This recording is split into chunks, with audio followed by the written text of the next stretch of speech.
ನಾನಾ ರೀತಿ ದೇವರುಗಳನ್ನ ಹೆಸರನ್ನ ಕರಿತೇವೆ ಅಂತ ಹೇಳಿ ಪ್ರಸ್ತಾವನೆ ಮಾಡಿದ್ರು. ಒಳ್ಳೆ ವಾಗ್ಮಿಯವರು ವಿಧಾನ ಪರಿಷತ್ನಲ್ಲೂ ಒಳ್ಳೆ ವಿಚಾರವನ್ನ ಜನರ ಮಧ್ಯೆ ಇಡ್ತಾರೆ. ಧರ್ಮ ಯಾವುದಾದರೂ ತಪ್ಪು ಒಂದೇ, ನಾಮ ನೂರಾದರೂ ದೈವ ಒಂದೇ, ಪೂಜೆ ಯಾವುದಾದರೂ ಭಕ್ತಿ ಒಂದೇ, ಕರ್ಮವಾದರೂ ನಿಷ್ಠೆ ಒಂದೇ, ದೇವನಪ್ಪ ನಾಮಲು. ಇದನ್ನೇ ಅವರು ಹೇಳಿದ್ದು ಅಲ್ವಾ? ಹಂಗೆ ನಾವು ಯಾರು ಅರ್ಜಿ ಹುಟ್ಟುವಾಗ ನಾವ್ಯಾರು ಯಾವ ಜಾತಿಲಿ ಹುಟ್ಟಬೇಕು, ಯಾವ ಧರ್ಮದಲ್ಲಿ ಹುಟ್ಟಬೇಕು ಅಂತೇಳಿ ನಾವ್ಯಾರು ಅರ್ಜಿ ಹಾಕೊಂಡಿಲ್ಲ. ಎಷ್ಟೋ ಜನ ಹುಟ್ಟಿದ ಮೇಲೆ ದೊಡ್ಡವರಾದ ತಕ್ಷಣ ನನಗೆ ಧರ್ಮ ಬೇಡ, ಜಾತಿ ಬೇಡ ಅಂತ ಬೇಕಾದಷ್ಟು ವಾದ ಮಾಡಿಬಿಡ್ತಾರೆ. ಒಂದ್ ಕಡೆ ಅಕ್ಕಿ ಒಂದ್ ಕಡೆ ಇರ್ತದೆ, ಅಷ್ಟ ಒಂದ್ ಕಡೆ ಇರ್ತದೆ. ಅವೆರಡು ಸೇರಿದ ತಕ್ಷಣ ಮಂತ್ರಾಕ್ಷತೆ ಆಗ್ತದೆ. ಸೊ ಅವನು ಹುಟ್ಟಿದ ತಕ್ಷಣ ಧರ್ಮನೂ ಬೇಡ, ಜಾತಿ ಬೇಡ ಅಂತ ತಂದೆ ತಾಯಿಂದಿರು ನಾಮಕರಣ ಪ್ರಾರಂಭ ಮಾಡ್ತಾರೆ. ಆ ನಾಮಕರಣ ಮಾಡೋದೇ ಧರ್ಮ, ಉಡ್ದಾರ ಕಟ್ಟೋದೇ ಧರ್ಮ, ಕಿವಿ ಚುಚ್ಚೋದೇ ಧರ್ಮ.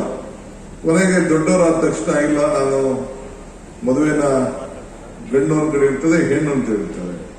ಸೊ ಅವರಿಬ್ರು ಸೇರಿದ ತಕ್ಷಣ ಓದೋರು ಆಗ್ತಾರೆ. ನಾವು ಲವ್ ಮ್ಯಾರೇಜ್ ಮಾಡ್ಕೊಳ್ತೀವಿ, ನಮ್ಗೆ ಯಾವ್ದು ಬೇಡ ಅಂತೇಳಿ ಹೋಗಿ ರಿಜಿಸ್ಟರ್ ಮಾಡ್ಕೊಂಡು ಇನ್ನೊಂದು ಮಾಡ್ಕೊಳ್ತಾರೆ. ಕೊನೆಗೆ ಬೇಡ ಅಂದ್ರೂ ಕೂಡ ಅವರಿಬ್ರು ಆದ್ಮೇಲೆ ಮಕ್ಕಳಾಗ್ತದೆ, ಇನ್ನೊಂದು ಆಗ್ತದೆ. ಕೊನೆಗೆ ಅವ್ನು ಸತ್ತಾಗ ಅವನ ಸುಡಬೇಕು ಉಳ್ಬೇಕು ಅಂತ ತೀರ್ಮಾನ ಮಾಡೋದು ಧರ್ಮ ತೀರ್ಮಾನ ಮಾಡ್ತಿದ್ದೆ, ಬೇರೆ ಯಾರು ತೀರ್ಮಾನ ಮಾಡಿಸ್ತಾರೆ. ಸೊ ಹಂಗೆ ಧರ್ಮ ಬಿಟ್ಟರು ನಾವು ಬಿಡ್ಲಿಕ್ಕಾಗೋದಿಲ್ಲ. ಈಗೇನ್ ಬಂದಿದ್ದೀವಿ? ಸಿದ್ಧಿವಿನಾಯಕನ ಹತ್ರ ಶಿವನ ಪಾದಕ್ಕೆ ಏನ್ ಬಂದಿದ್ದೀವಿ? ಭಕ್ತಿಗೂ ಭಗವಂತನಿಗೂ ವ್ಯವಹಾರ ಮಾಡಂತ ಸ್ಥಳ ದೇವಾಲಯ.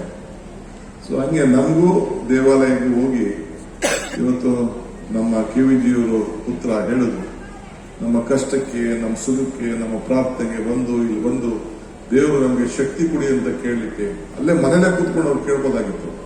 ನಮ್ಮ ಮನೆಗಳಲ್ಲೇ ಒಂದು ದೇವಸ್ಥಾನ ಇಟ್ಕೊಂಡಿರ್ತೀವಿ, ಕಲ್ಲಲ್ಲೂ ನೋಡ್ತೀವಿ, ಮಣ್ಣಲ್ಲೂ ನೋಡ್ತೀವಿ, ಕಂಬದಲ್ಲೂ ನೋಡ್ತೀವಿ ಅಂತ ನಮ್ಮ ಇತಿಹಾಸ ಹೇಳ್ತದೆ. ಅದು ಕೂಡ ಒಂದು ಪವಿತ್ರವನ್ನು ಈ ದೇಶದಲ್ಲಿ ನಮ್ಮ ಆಸ್ತಿ, ನಮ್ಮ ಸಂಸ್ಕೃತಿ. ಈ ದೇಶದ ಆಸ್ತಿ ನಮ್ಮ ಸಂಸ್ಕೃತಿ.